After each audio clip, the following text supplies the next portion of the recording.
días. Sean bienvenidos a este seminario de investigación del Instituto Nacional de Medicina Genómica. El día de hoy nos acompaña el doctor Humberto García Ortiz. El doctor García cursó la licenciatura en Química Farmacéutica Biológica en la Universidad Autónoma Metropolitana Unidad Xochimilco. Obtuvo el grado de doctora en Ciencias Biomédicas con mención honorífica en la Facultad de Ciencias Biomédicas de la Universidad Nacional Autónoma de México y realizó diversas estancias de investigación, resaltando las hechas en el Instituto Broad de Harvard y en el MIT. Desde 2012 colabora en líneas de investigación de genómica de enfermedades metabólicas, genómica de enfermedades autoinmunes, genómica de poblaciones y genómica del microbioma, englobando proyectos dirigidos a entender las bases genéticas que contribuyen a la diversidad poblacional y que predisponen al desarrollo de las enfermedades más comunes en nuestro país. Entre las contribuciones de su trabajo destaca la identificación del incremento de riesgo para el desarrollo del lupus eritematoso sistémico asociado con el número de copias del gen TLR7 y su contribución a la identificación de genes que confieren riesgo para diabetes mellitus tipo 2 en la población mexicana. El doctor García ha publicado 34 artículos de investigación en revistas internacionales del más alto impacto, tales como Nature, Journal of the American Medical Association, Diabetes, Annals of the Rheumatic Disease, Nature Communications, entre otras. También ha dirigido 7 tesis que incluyen 4 de especialidad, 2 de licenciatura y 1 de maestría. Actualmente es investigador en Ciencias Médicas C, adscrito al Laboratorio de Inmunogenómica y Enfermedades Metabólicas del INMEGEN, y es miembro del Sistema Nacional de Investigadores SNI Nivel 1. Doctor García, sea bienvenido. Buenos días, gracias por la presentación. El seminario del día de hoy lleva por título El panorama genómico de las poblaciones indígenas mexicanas y el poblamiento de las Américas. Este trabajo se realizó en el Laboratorio de Inmunogenómica y Enfermedades Metabólicas del Instituto Nacional de Medicina Genómica en colaboración con diferentes instituciones. El estudio del genoma humano ha aportado evidencia de cómo la variabilidad genética se asocia con el desarrollo de diferentes enfermedades. Más aún, nos ha ayudado a reconstruir la historia demográfica de cada uno de los grupos humanos dispersos a través del globo y a reconstruir rutas migratorias que nos ayudan a entender de mejor forma cómo se dio este poblamiento. Particularmente respecto al continente americano, aunque el poblamiento de América sigue siendo un tema de debate, el estudio de genomas nativos americanos, tanto modernos como antiguos, ha aportado evidencia importante. Ahora se sabe que este poblamiento se dio por diversas olas de migración y en el cual se reconocen 2 ancestrías principales. Una, la ancestría B o del norte de América, que está restringida hacia Canadá y el norte de Estados Unidos principalmente. Y la otra, la ancestría A o del sur de América, que se presume fue la que contribuyó al poblamiento del resto del continente hasta Sudamérica, y en la cual pertenece el individuo ANSIC1, un genoma antiguo o un individuo antiguo de América de más de 10,000 años de antigüedad, relacionado con la cultura Clovis. En Latinoamérica actualmente existen 826 pueblos indígenas distribuidos a lo largo de la región y en nuestro país viven 68 de estos pueblos. El INEGI estima que cerca de 15 millones de mexicanos se autorreconocen como miembros de alguno de estos grupos indígenas que se encuentran distribuidos a lo largo del territorio nacional. Y de acuerdo con el Instituto Nacional de las Lenguas Indigenistas, estos 68 grupos pueden agruparse en 11 familias lingüísticas de acuerdo a sus afinidades fonéticas. Aunque estos grupos son muy diversos, han estado pobremente representados en los estudios genómicos. Pese a esto, los pocos estudios que existen han demostrado que hay una estructura genética más compleja de lo que se esperaba y que esta está principalmente dada por un patrón geográfico, siguiendo un gradiente del norte hasta el sur de nuestro país. Pese a que estos estudios han hecho o han aportado evidencia interesante, han estado limitados en cuanto al número de grupos e individuos incluidos. como parte del laboratorio, hemos participado en el desarrollo de este proyecto que tiene o que busca descubrir la diversidad genómica de las poblaciones indígenas y evidenciar aquellos factores genéticos que contribuyen al desarrollo de las enfermedades crónico-degenerativas en estas poblaciones. Así hemos captado una muestra de 3.400 individuos que incluye tanto datos clínicos como antropométricos y bioquímicos de 60 de los 68 grupos étnicos que se distribuyen a lo largo del país, representando a 10 de estas 11 familias lingüísticas. Dentro de los principales resultados que hemos encontrado, hemos evidenciado la presencia de variantes de origen indígena que se asocian al desarrollo de enfermedades que son problemas de salud, como la diabetes tipo 2, o por otro lado, que la frecuencia de algunas de las variantes en los grupos indígenas tienen una mayor frecuencia en estas poblaciones en comparación con otras distribuidas en el resto del mundo, o que existen una asociación diferencial entre las poblaciones mestizas e indígenas respecto a factores de riesgo genéticos asociados al desarrollo de enfermedades metabólicas. Por otro lado, encontramos que la prevalencia de síndrome metabólico en las poblaciones indígenas es de las más altas reportadas a nivel mundial, y esto probablemente tenga que ver con la adopción de estilos de vida poco saludables que se ha dado en las últimas décadas. Otro de los objetivos, y que es motivo del seminario del día de hoy, es evidenciar cómo esta estructura genética observada en las poblaciones indígenas se relaciona con la geografía, con la cultura y con eventos demográficos que han sufrido estas poblaciones a lo largo de su historia. Para esto se incluyeron 716 individuos de 60 de los 68 grupos étnicos de México, completando un número de 72 comunidades indígenas.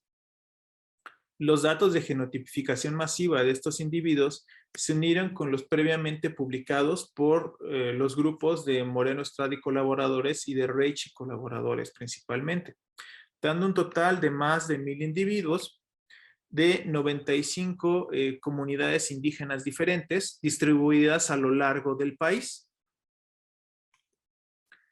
Comparando estos genomas con poblaciones del resto del mundo, principalmente del proyecto de los 1,000 genomas, observamos que los indígenas mexicanos se agrupan con otros grupos nativos americanos previamente reportados, y algunos de ellos muestran cierto grado de mestizaje, que fue más evidente en el estudio de Admixture, donde se incluyeron nuevamente estas poblaciones a nivel mundial y un grupo de mestizos mexicanos. Lo que observamos es que en los indígenas de México hay cierto grado de mestizaje con poblaciones europeas principalmente. Para minimizar el impacto de este componente europeo en las inferencias que estamos haciendo, hicimos primero la determinación de ancestría local en cada uno de los individuos incluidos en el estudio. ¿A qué me refiero con ancestría local? Determinamos qué segmento o qué región del genoma pertenecía a cierto grupo ancestral. En este sentido, del lado izquierdo les muestro el cariograma para un individuo indígena que muestra mestizaje con poblaciones africanas y europeas. Del lado derecho les muestro el cariograma para un individuo indígena, uno de los 325, que identificamos que no muestra evidencia de mestizaje con ninguno de estos grupos. Lo que siguió a posterior de esto fue enmascarar estos genomas que mostraban mestizaje. ¿A qué me refiero? Se eliminaron aquellos segmentos en los cuales se identificó ancestría diferente a la americana. Y para corroborar que se hubieran eliminado la mayoría de estos segmentos, se repitió el análisis de Admixture utilizando estas poblaciones continentales en el set de datos enmascarados de poblaciones indígenas. Lo que observamos es que justamente el porcentaje de ancestría europea disminuyó de manera significativa en el set de datos enmascarados. Posteriormente, analizamos la frecuencia o más bien la estructura genética de estas poblaciones, asumiendo hasta 16 grupos o 16 componentes en los cuales se podría estar relacionadas estas poblaciones. Y observamos que el número de componentes igual a 9 o K igual a 9 es la que acarrea el valor o el error, el valor de error más pequeño, lo que sugiere que esta K igual a 9 representa el número de grupos más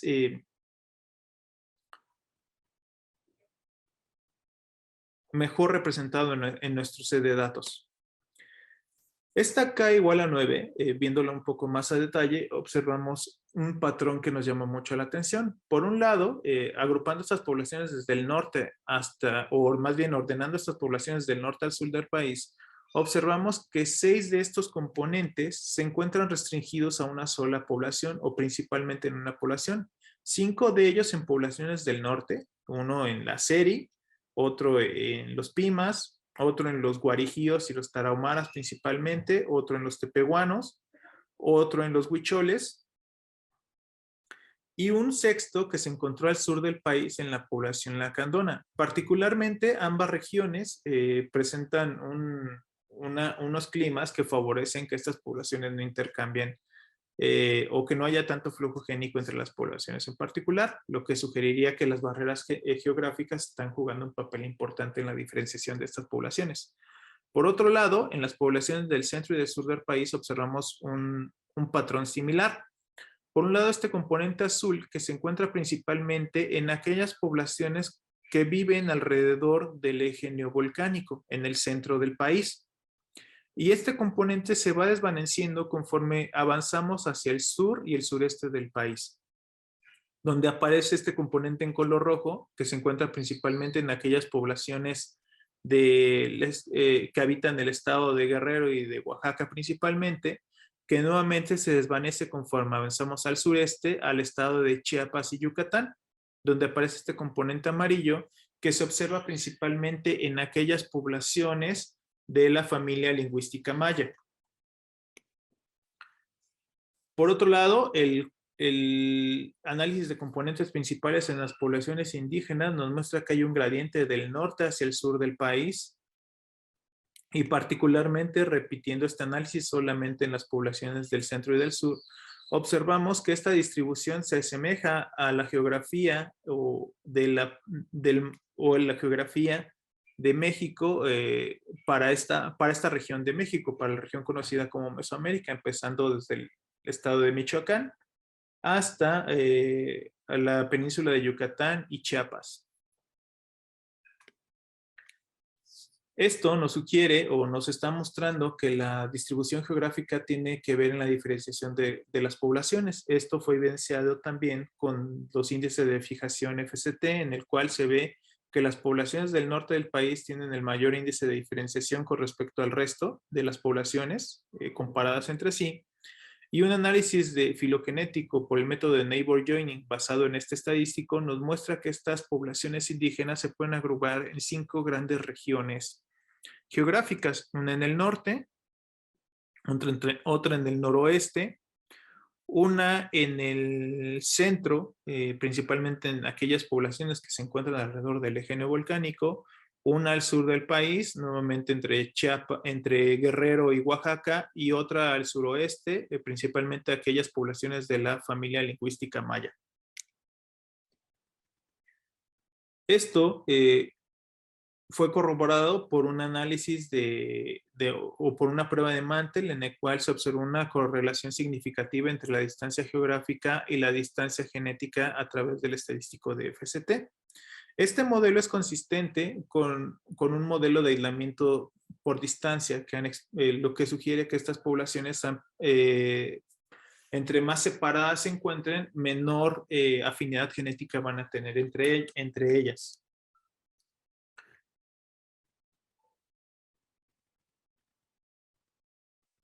Por otra parte, estimamos el porcentaje del genoma que se encontraba en homocigosidad. Estas corridas de homocigosidad también nos pueden aportar evidencia de ciertos eventos que han contribuido a la estructura genética de las poblaciones. En este sentido, nos puede hablar acerca del aislamiento y de eventos de endogamia que pudieron haber presentado estas poblaciones. Las poblaciones que presentan un mayor porcentaje de su genoma en homocigosidad son los seris y los lacandones principalmente, que son aquellas que presentan los índices de diferenciación FST más altos entre sí. Por otro lado, el categorizar estos segmentos, estas corridas de homocigosidad de acuerdo a su tamaño, también nos puede arrojar evidencia de eventos demográficos que han sufrido estas poblaciones. Por un lado, el arroz de 1 a 2 megabases son evidencia de que las poblaciones han sufrido cuellos de botella a lo largo de su historia, lo cual es evidente para todas las poblaciones mostradas, al igual que aquellas RO de entre 8 y 16 megabases que son consistentes con eventos de aislamiento geográfico y o endogamia. O sea, este modelo en conjunto con un número efectivo pequeño que se observó en todas las poblaciones en general, nos sugiere que estas poblaciones han surgido eventos de deriva génica, probablemente debido a cuellos de botella que han experimentado a lo largo de su historia, y a eventos de aislamiento y de endogamia entre las poblaciones. Por otro lado, no podemos descartar que esta estructura genética también se haya visto influenciada por factores culturales, aparte de los geográficos que ya les mostré. Como bien sabemos, estas poblaciones han experimentado una gran cantidad de fenómenos a lo largo de su historia, desde el poblamiento inicial de América hasta el establecimiento de las culturas en Mesoamérica y Aridoamérica, donde se presentan diferentes conflictos bélicos e intercambios culturales, el propio desarrollo de la agricultura, así como la llegada de los españoles a nuestro país o de estos grupos europeos al continente americano en general, y el posterior establecimiento de la colonia. Para indagar un poco más acerca de estos eventos demográficos, lo primero que hicimos fue determinar el número efectivo de las poblaciones a través del tiempo en las últimas 200 generaciones a través de segmentos idénticos por descendencia. Haciendo esta inferencia en las 5 regiones principales que observamos, encontramos que todas las poblaciones experimentaron un cuello de botella que inició en su mayoría hace aproximadamente 20 generaciones atrás. Para ponerlos en contexto, una generación humana se data entre 25 y 28 años, lo cual sugeriría que estos eventos ocurrieron hace aproximadamente 500 años, que es coincidente con la llegada de los grupos españoles a nuestro país. Por otro lado, también observamos que en algunas regiones, como en el noroeste, estas poblaciones experimentaron una disminución en su número efectivo previo a la llegada de estos grupos españoles. Esto se hace más evidente para algunas poblaciones que se analizaron de forma independiente, como los coras, los totonacos, los chontales de Oaxaca, los mixtecos, los zapotecos, los mayas de Yucatán, los oques y los mijes, así como los lacandones. Estas poblaciones aparentemente han experimentado un cuello de botella previo a la llegada de los españoles, que por supuesto se vio pronunciado con la llegada de estos últimos grupos. Y esto podría tener que ver con la expansión de ciertos imperios prehispánicos, como lo fue la expansión del Imperio Azteca.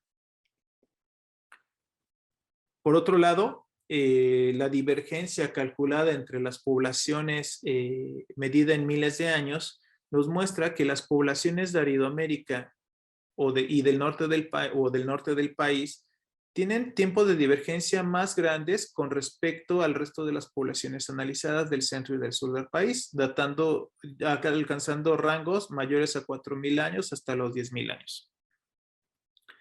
Esto pudo haber sido consecuencia o esto calza con ciertos eventos culturales, como lo fue el establecimiento de la agricultura en la región de Mesoamérica, en el centro y el sur de México. Como sabemos, la agricultura o Mesoamérica más bien, fue una de las regiones en las cuales se desarrolló la agricultura de forma independiente. Y al igual que se ha observado en otras regiones del mundo, se sabe que este evento cultural ha ayudado a la diferenciación de las poblaciones que adoptaron un estilo de vida de agricultor sedentario en comparación con aquellas que conservaron un estilo de vida de cazador-recolector. Un fenómeno similar que se observa también en las poblaciones indígenas mexicanas, por lo que podríamos sugerir que el establecimiento de la agricultura fue un evento que contribuyó a la diferenciación de las poblaciones de ambas regiones. Sin embargo, no podemos descartar que haya habido intercambio genético entre las poblaciones de ambas regiones. Esto se evidenció a través del estudio de redes de segmentos idénticos por descendencia, en el cual el modelo fue consistente con un modelo de aislamiento por distancia, en el cual las poblaciones que están más cercanas entre sí comparten una mayor proporción de segmentos idénticos por descendencia o de IBD en comparación con aquellas que se encuentran más lejanas entre sí. Sin embargo, también nos muestra que existen relaciones distantes entre las poblaciones, por ejemplo, del norte con aquellas del sur y del sureste, evidenciado principalmente entre los tarahumaras y los mayas de Yucatán y los guarijíos y los mochos al sur de Chiapas. Por otro lado, estas redes también nos revelan relaciones espaciotemporales. En este sentido, los segmentos de IBD mayores a 5 centimorgan están datados entre 500 y 1500 años. Y en este sentido, observamos que estos segmentos son más frecuentes en aquellas poblaciones del centro, del sur y del sureste, lo que es consistente con el intercambio cultural que se dio entre estas regiones en la época prehispánica. Por otro lado, los segmentos mayores a 10 centimorgans se datan entre 0 y 500 años hacia el pasado. Y aquí es donde observamos que las poblaciones, de que hay un mayor intercambio de flujo genético entre las poblaciones del norte con aquellas del centro y aquellas del sur, del sureste principalmente. Esto está evidenciado, hay algunos ejemplos que se manejan donde se observó, o bueno, donde se ha documentado más bien, que algunas poblaciones indígenas del norte fueron traídas durante el porfiriato a finales del siglo XIX y a principios del siglo XX, fueron traídas a haciendas algodoneras en el estado de Yucatán, donde se observó que estos grupos indígenas que migraron tuvieron intercambio genético con los grupos indígenas que habitaban ya en esa región. En conjunto, estos datos nos sugieren que no solo la geografía ha sido importante para moldear la estructura genética de las poblaciones, también nos resalta la importancia de las barreras geográficas y de los intercambios culturales que han existido a lo largo de la historia de las poblaciones para moldear su estructura genética.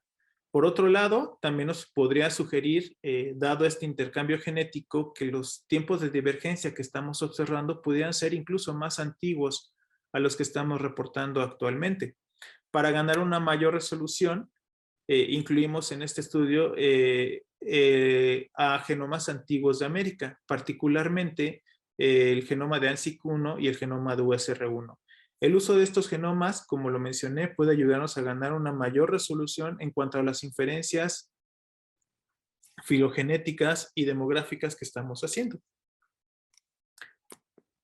Como les había mencionado, el genoma de ANSIC1 fue uno de los primeros que se publicó y se sugirió como el ancestro en común de aquellos individuos pertenecientes a la rama A o a la rama sur del poblamiento de América, que incluye a todas las poblaciones de México, de Centroamérica y Sudamérica principalmente. Posteriormente se encontró que el genoma de USR1 se podría sugerir como el ancestro en común o el que está más relacionado con el ancestro en común con todas las poblaciones tanto de la rama A como de la rama B de América. Esto, publicado en el 2017, nos sugeriría que USR1 es el genoma más antiguo de o el genoma antiguo de las poblaciones nativas americanas. En un primer acercamiento, a través de estadísticos F3, quisimos ver la afinidad que existía entre las poblaciones indígenas mexicanas con respecto a estos dos genomas, de USR1 y de ANSIC1, aunque pudiera parecer evidente, teníamos que probarlo y lo que observamos fue justamente que ambos genomas antiguos tienen una alta afinidad con todas las poblaciones nativas de América. Sin embargo, en un análisis de componentes principales observamos un patrón que nos llamó la atención de manera particular. Uno, que es lo lógico, USR1 actúa como un outlier dentro del espacio de los dos primeros componentes principales, lo cual es consistente con la idea de que es una población antigua y que de la cual descienden el resto de las poblaciones, que está de acuerdo con lo que es observado previamente. Y segundo, que el genoma de ANSIC se agrupa principalmente con las poblaciones del centro y del sur del país, y no así con las poblaciones de la región de Aridoamérica y del noroeste de nuestro país. Esto sugeriría que estas poblaciones están acarreando un flujo genético diferente a ANSIC particularmente. Un primer acercamiento nos podría sugerir que este flujo genético podría provenir de la rama norte de Aridoamérica. Para probar esto, incluimos los genomas antiguos de dos representantes de esta ancestría, un grupo Lucier en Canadá, que se encuentra en la región de Ontario en Canadá, y una tabascano de la región de Alaska. Probamos esto a través de estadísticos en el cual resolvimos cierta topología, en el cual si este genoma antiguo no tenía relación con las poblaciones de Aridoamérica y Mesoamérica, tendríamos un estadístico D similar a 0 y nos sugeriría que las poblaciones del norte de América son un grupo externo a la rama de Aridoamérica y Mesoamérica. Los resultados del estadístico D justamente no nos muestran diferencias significativas del 0, sugiriendo que esta ancestría del norte no se relaciona con el fenómeno que estábamos observando particularmente. Posteriormente, a través de un análisis de TreeMix, incluyendo estas poblaciones del norte, los genomas antiguos de USR1 y ANSIC1, observamos lo siguiente. Primero, que USR1 se encuentra en posición basal con respecto a otros genomas a todos los genomas de América probados, tanto de la rama B como de la rama A de México y Sudamérica. Por otro lado, que las poblaciones de Aridoamérica forman una rama independiente a la rama de Mesoamérica y Sudamérica, y que en esta última se incluye al individuo ANSIC1. Esto muestra fuertemente que los genomas de Aridoamérica están acarreando un flujo génico que es completamente diferente al que estamos observando para las poblaciones de Mesoamérica y Aridoamérica, de Mesoamérica y Sudamérica. Para corroborarlo finalmente, de nuevo hicimos los estadísticos incluyendo a las poblaciones, incluyendo como genoma antiguo el genoma de USR1, donde no observamos diferencias significativas de 0. El D es similar a 0, lo cual sugiere que USR1 está en la posición basal de todos estos genomas, como lo resuelve la filogenia. Y por otro lado, cuando incluimos a ANSIC1 dentro de estas estimaciones, observamos que varias poblaciones del norte del país, como los Pimas, los Guarijíos, los Tarahumaras, algunas del noreste, como los Mexicaneros y los Tepehuanos, así como algunas del centro del país, como los Nahuas de Puebla, los Chocholtecos y los Mijes, muestran un estadístico de mayor a 0 y que es significativo. Lo que sugiere que estas poblaciones estarían antes o resolviendo esta topología, donde las poblaciones del norte de México y las de Mesoamérica que muestran estas versiones estarían antes de lo que observamos o antes de la divergencia de ANSIC1 con respecto a las poblaciones de Mesoamérica y Sudamérica. Esto podría ser explicado principalmente por dos factores. Uno, nos sugeriría que las poblaciones de América divergieron previo a la separación de ANSIC1 y de la rama de Mesoamérica y Sudamérica, y que posteriormente hubo un flujo génico entre las poblaciones de Aridoamérica y Mesoamérica. Otra posible explicación es que las poblaciones de Aridoamérica acarreen un flujo génico relacionado con una población no muestreada llamada población desconocida de la rama A. Este fenómeno ya se ha observado previamente para poblaciones mijes, que también muestran diferencias significativas en los estadísticos de observados en esta población. Lo que se sugiere es que esta población perteneciente a la rama A estuvo aislada el tiempo suficiente para diferenciarse del resto de las poblaciones de la rama A y que posteriormente esta población intercambió material genético con poblaciones de Mesoamérica. En este sentido, nuestros datos podrían sugerir que también las poblaciones de Aridoamérica están acarreando un porcentaje de esta ancestría. Sin embargo, es un dato que debe ser corroborado posteriormente. Como resumen, encontramos que estamos documentando la presencia de 9 componentes genéticos, 4 de ellos que no habían sido reportados previamente, que esta estructura genética es consistente con un modelo de aislamiento por distancia, que también el tamaño efectivo de estas poblaciones se vio afectado o mostró un descenso significativo entre 30 y 20 generaciones atrás. Que esta divergencia que observamos entre las poblaciones de Aridoamérica y Mesoamérica podría estar relacionada con el establecimiento de la agricultura en esta última región. Y también estamos evidenciando eventos de divergencia mucho más antiguos, donde se sugiere que las poblaciones de Aridoamérica acarrean un flujo genético distinto al de las poblaciones de Norteamérica y Mesoamérica, y que este probablemente esté relacionado con la población no muestreada o desconocida de la ancestría A. Quiero agradecerles a todas las instituciones que han participado en este proyecto y a todos los colaboradores que gracias a su esfuerzo o que sin su esfuerzo este proyecto no pudo haberse llevado a cabo. Y finalmente agradecer al grupo de laboratorio al cual pertenezco. Muchas gracias.